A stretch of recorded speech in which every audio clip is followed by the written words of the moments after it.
Balls करा दिया था सर आपने। उसके बाद करा दिया था इम्पल्स इम्पल्स करा दिया था और उसको क्वेश्चंस करा दिए थे नहीं। Yes sir. ठीक है, तो इम्पल्स अपन ने देख लिया था, क्वेश्चन कर लिए। तो एक तो सवाल और करते हैं इम्पल्स पे, फिर आगे बढ़ते हैं। ठीक है, तो जैसे मान लो कि एक वायर है इस तरीके से ना, एक मास है 2 kg का, वायर का लेंथ है 1 मीटर, एक्चुअल लेंथ जो है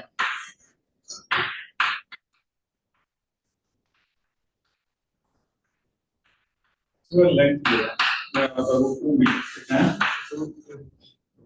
इसको स्पीड कहते हैं 10 मीटर पर सेकंड की velocity. Draw the figure first. 10 metre पर सेकंड का दिया वेलोसिटी दिया।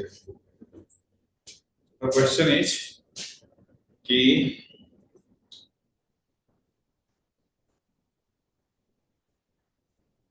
if you remember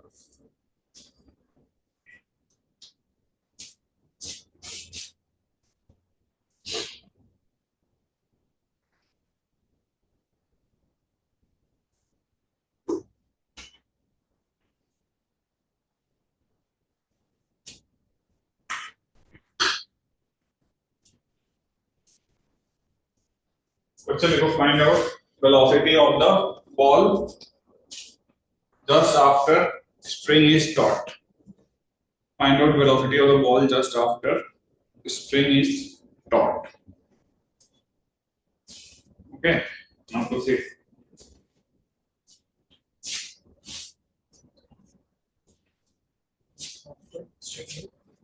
स्ट्रिंग जब टाइट होगा स्ट्रेट होगा तो बताना है।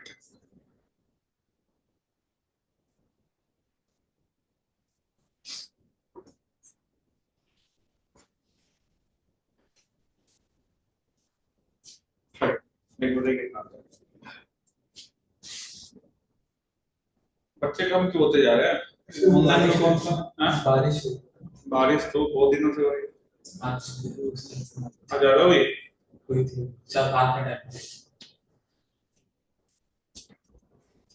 इस तो लगातार ही होगी 10-12 मिनट। स्लाइड का सिचुएशन लग रहा है तो क्लास ऑनलाइन ही हो जाता ज्यादा बेटर था नहीं। नहीं आपको शायद से वो पड़ेगा कि मिड टर्म की प्रिपरेशन होती है।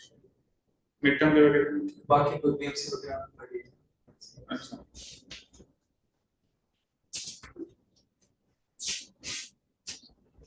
सोचो कैसे होगा, देखते हैं। इम्पल्स का सवाल है।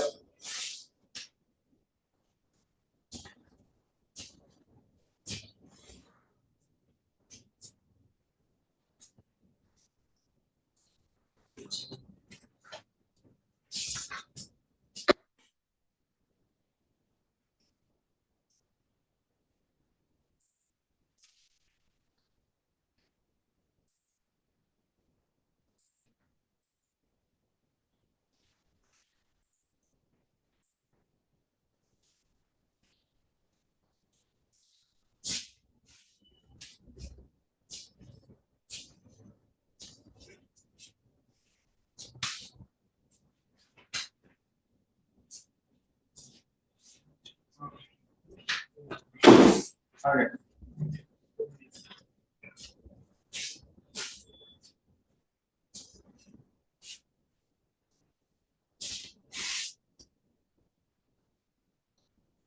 सर इसमें ऐसा होगा क्या कि बाहर सेंट्रीपिटल फोर्स लगेगी, ऐसा कुछ? सेंट्रीपिटल क्यों? सर्कल में तो है ना घूम रहा है। अच्छा, मतलब ऐसे ही मार रहे हैं। हाँ, स्पिंडल वेलोसिटी है, स्ट्रिंग स्लैक है, कुछ हाइट पे जाएगा तो स्ट्रिंग टाइट होगा, जैसे ही टाइट होगा झटका लगेगा, इम्पल्स। ठीक है, यस सर। करो ट्राई।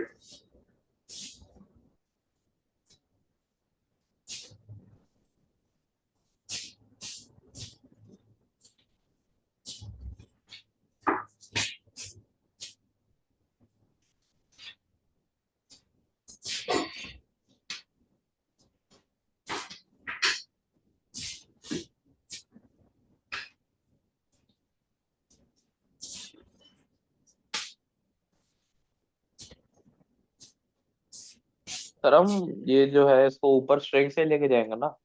हम्म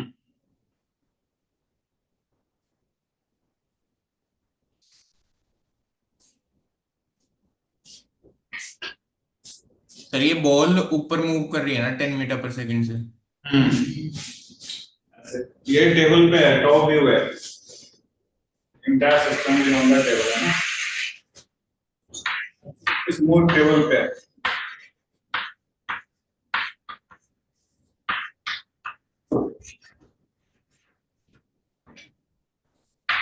Sorry, wait.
सर रूट 80 है।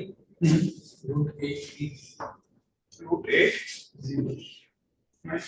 देखते हैं, चेक करेंगे वगैरह।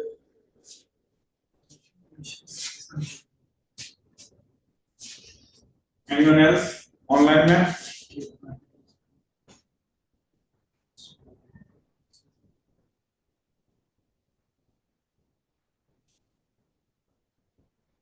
ऑनलाइन बेसिक आया शिवान मनन? नहीं सर अभी तो नहीं।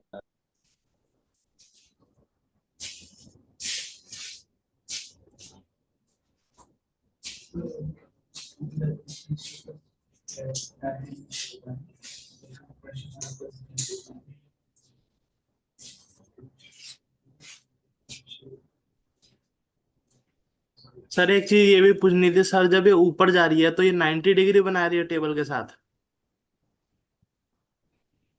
सीधे जा रही है ना ऊपर। तो ये पूरा 90 डिग्री बना रही है। बिल्कुल, टेबल के साथ नहीं, इस लाइन के साथ। अच्छा।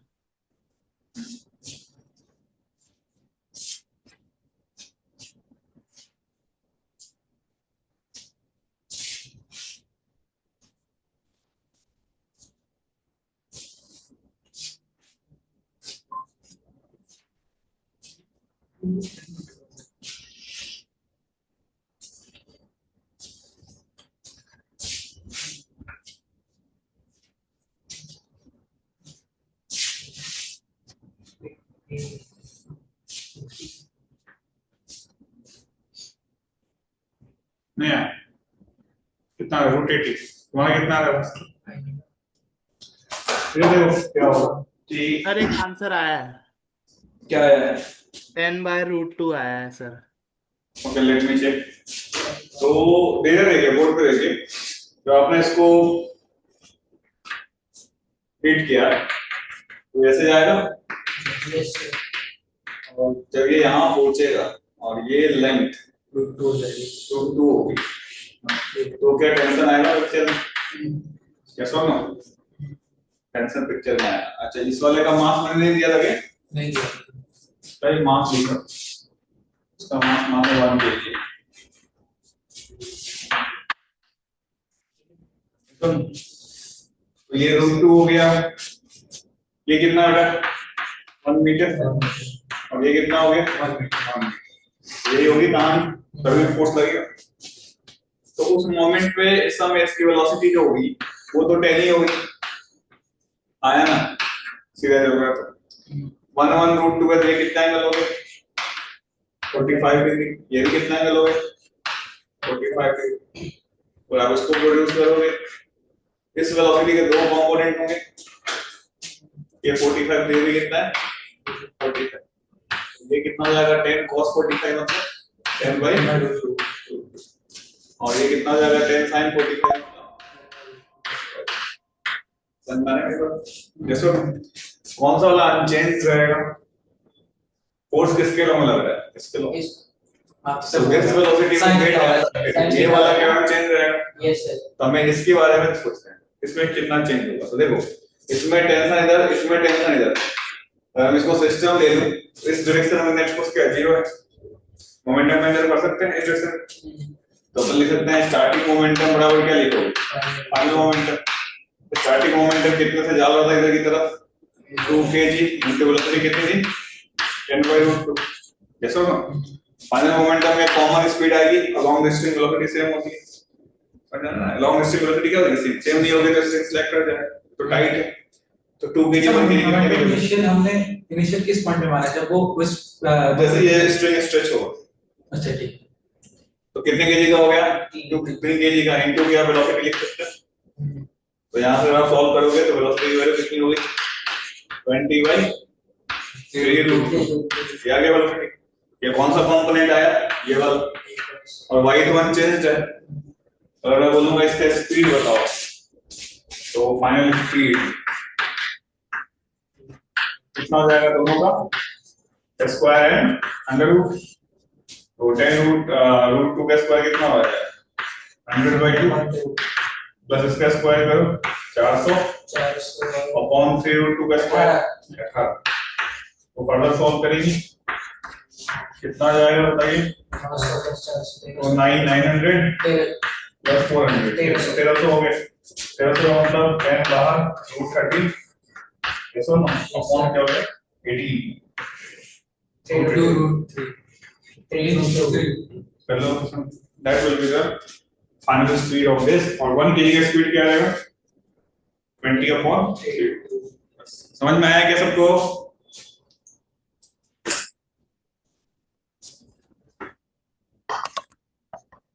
तो ये 1 का स्पीड 23/2 और ये फाइनल स्पीड किसका निकला? ये इसका, ओके ये इसका तो ये वाला चेंज रहा ना, ठीक है। इसमें चेंज होकर के इतनी हो गई।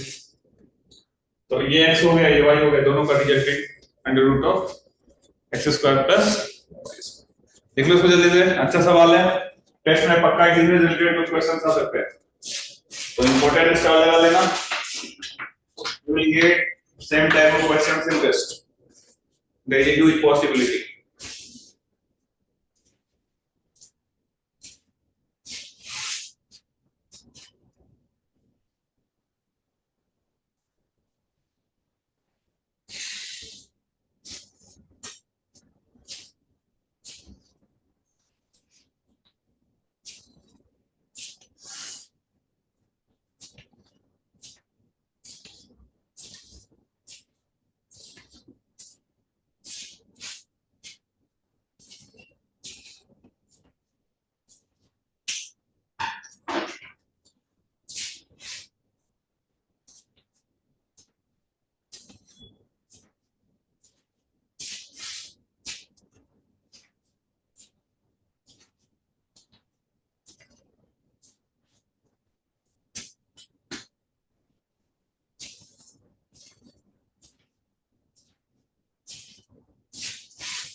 Done sir.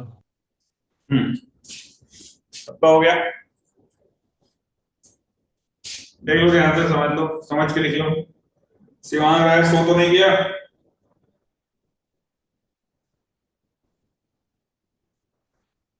सो गया उसका। मनन आवाज आ रही बेटा? Yes sir. ठीक है।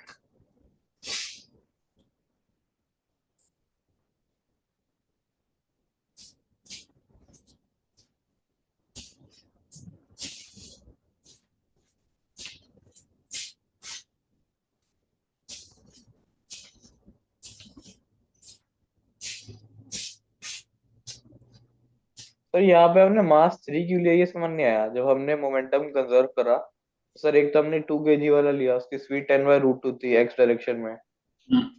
तो सर ये 3/1 नहीं लेना चाहिए था? 1 kg में फोर्स नहीं लग रहा? सर लग रहा है। तो 1 kg का सिस्टम का मोमेंटम कंजर्व करते हैं, एक बॉडी का करते हैं मोमेंटम कंजर्व। सिस्टम सही है। तो फिर दोनों सेम स्पीड से चल रहा है ना, along the direction of string. Are yes और नो? Yes. ओके। ध्यान से चल रहा है क्या? आई बात समझ में? चलो फिर देख आगे बढ़।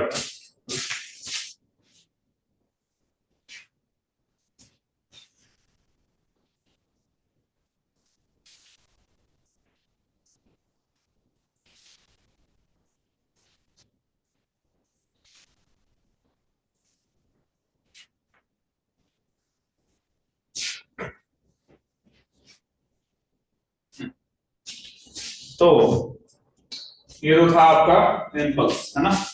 अब इसी से रिलेटेड आता है आपका कोलिजन। क्या आता है? कोलिजन।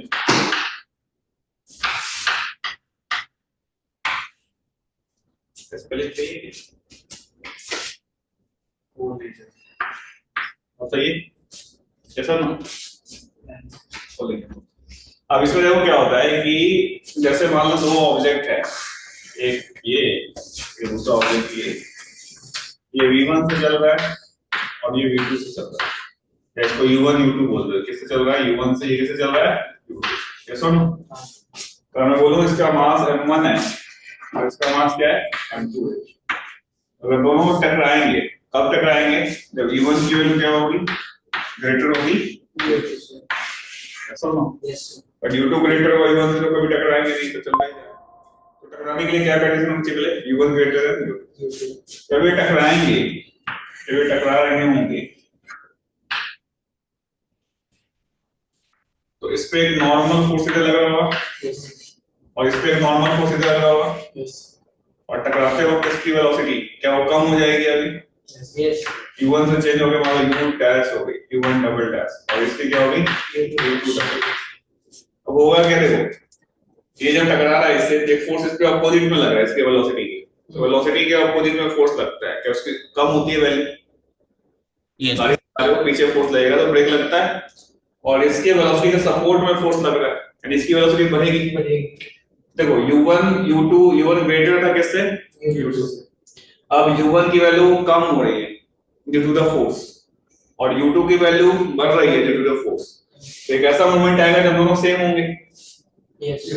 ये घट रही है, ये बढ़ रही है। एक ऐसा मोमेंट आएगा जब दोनों क्या होंगे? सेम होंगे।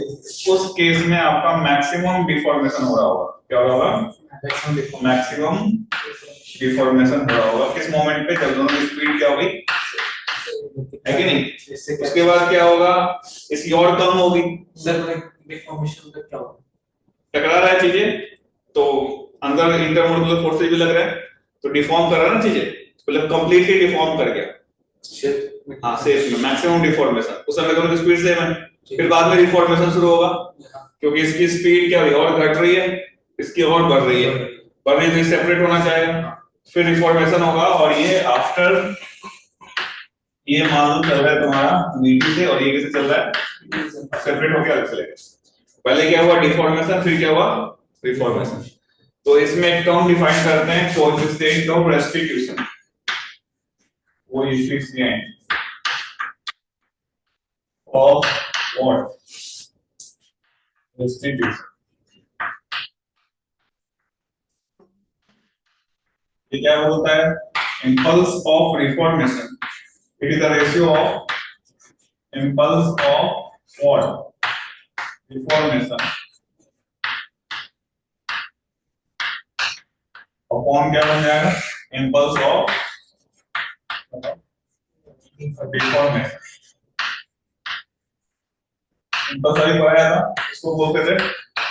ये रिफॉर्म कब होंगे एक बार दोबारा बताओगे? कोई भी चीज टकराया तो मैक्सिमम क्या हुआ? डिफॉर्म किया, उसके बाद क्या होगा? डिफॉर्म करेगा, फिर तो सेपरेट होगा। Okay sir, okay. तो पहले मैक्सिमम डिफॉर्मेशन हुआ, फिर बाद में क्या हुआ? डिफॉर्मेशन हुआ। जब मैक्सिमम डिफॉर्मेशन हुआ तो दोनों की स्पीड क्या थी? सेम।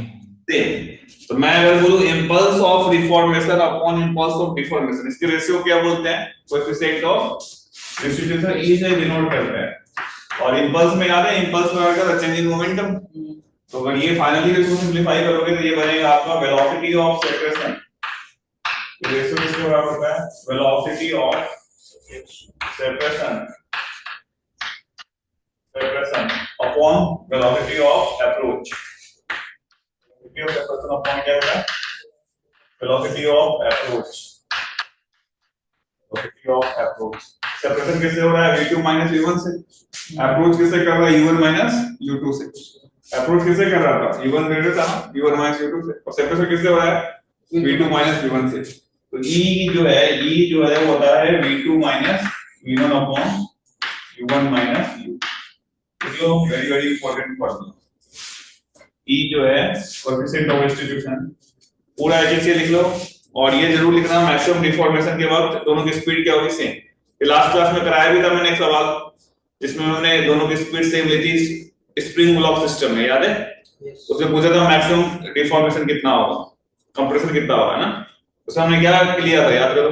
v सेम लिया था, याद है? मोमेंटम कंजर्व किया था। यस सेम काम करना है यहाँ पे। सर इसमें मास कौन सा बड़ा होगा? मास से कोई मतलब नहीं बेटा, स्पीड देखना है। मास के बड़े छोटे से कोई मतलब नहीं।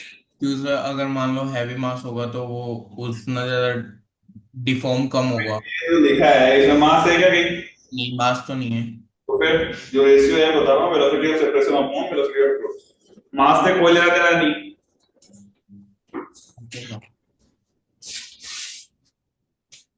लिख लीजिए जल्दी। ई तक, ई में मास से कोई लेना देना नहीं। आगे मोमेंटम कंजर्वेशन में मास का रोल आएगा। तो अभी जो हमने डिफाइन किया है coefficient of restitution, that is independent of masses of the bodies colliding. Distribution होता है, ये डिपेंड करता है ना दोनों के सेपरेशन अप्रोच, मटेरियल पे डिपेंड करेगा। जैसे मान लो ये दीवार पे मैंने एक आटे की बॉल बना के मारा और एक क्रेजी बॉल आता था पुराने टाइम में, याद है? क्रेजी बॉल दीवार पे मारा, बहुत जंप करता था। एक टेनिस बॉल को मारा और एक ड्यूज बॉल को मारा, यस और नो? सबको सेम वेलोसिटी से मारा, लेकिन सबका कमबैक क्या होगा? क्रेजी बॉल काफी ज्यादा दूर जाएगा, आटे का बॉल चिपक ही जाएगा। तो वो जब इंटरेक्शन हो रहा है दोनों के मटेरियल के बीच में, तो वो किससे होता है? ड्यू टू द ई है क्या? बेसिकली डिपेंड कर रहा है दोनों के मटेरियल्स पे। Impulse of reformation upon impulse of deformation, इसके रेशियो को बोल रहे हैं। बात समझ में आई? तो ई पे ही डिपेंड करता है कि रिटर्न बैक या एनर्जी लॉस कितना हो रहा है ड्यूरिंग द कूलिंग। यस और नो? समझ में आया सबको? Yes sir. तो that is the definition of e. उसके बराबर आते हैं कोलिजन के टाइप पे।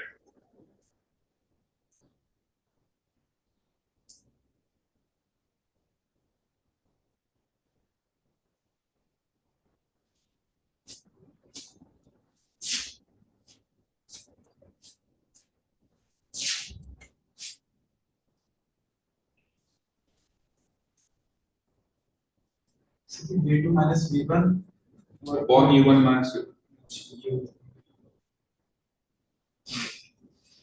ठीक है?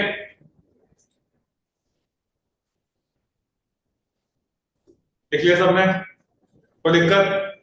अच्छा, अब ये जिस लाइन में चल रहे थे along this line, इसको बोलते हैं लाइन ऑफ मोशन। क्या बोलते हैं? Line of motion. यस और नो? और ये जब टकरा रहे हैं तो फोर्स भी इसी लाइन के लॉन्ग लग रहा है। जिस लाइन के लॉन्ग नॉर्मल फोर्स लग रहा होता है क्या बोलते हैं अपन? Line of impact, line of impact, line of what impact, देख लो line of motion और दूसरा क्या है line of impact.